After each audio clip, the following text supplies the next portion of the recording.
Okay, so week one, principles of the game.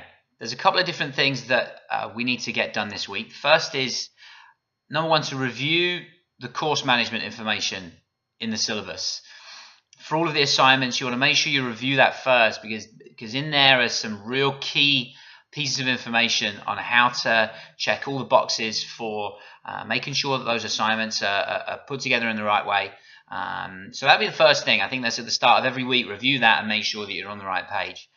The discussion board for this week is, the idea is to introduce yourself on the discussion board to the rest of the class. Let us know where you coach. Let us know what your teams are, what your challenges are, and then most importantly, what your motivations are for being on this course. It'd be great to figure out if some of you guys already know each other. As with all these things, it's the resources of not just the course materials, but the resources that you can get not just within the course, but beyond and in the bigger world of coaching soccer will be among your classmates. So get to know those people. The next piece is to read the course materials. Now, the course materials here begin with an article that I wrote as a part of my research that I did in my master's degree. My master's degree was in sport and exercise science, and I was 100% focused on the sports psychology of soccer. And this article outlines the impact that a certain piece of your coaching style is going to have on the effectiveness of your teams.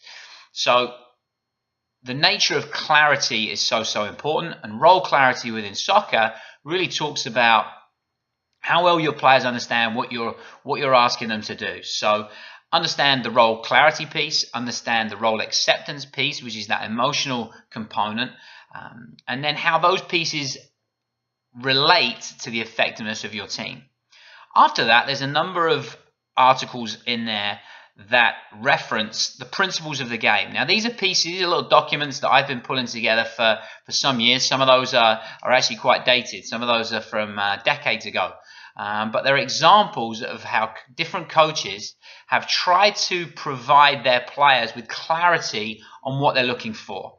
And most of the time, those are going to be broken down into defensive pieces and attacking pieces. And you'll see on those documents that there are some pretty high degree of clarity on those, and they provide any individual coach with their framework for delivering the information they want their players to learn.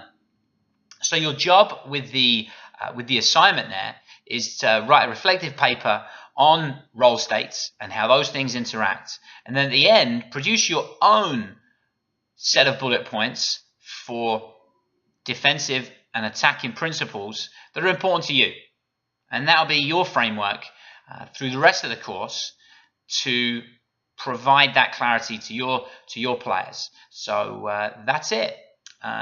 Again, if you got any questions, check the syllabus, check the course management pieces, and if there's anything else, don't hesitate to reach out. Have fun.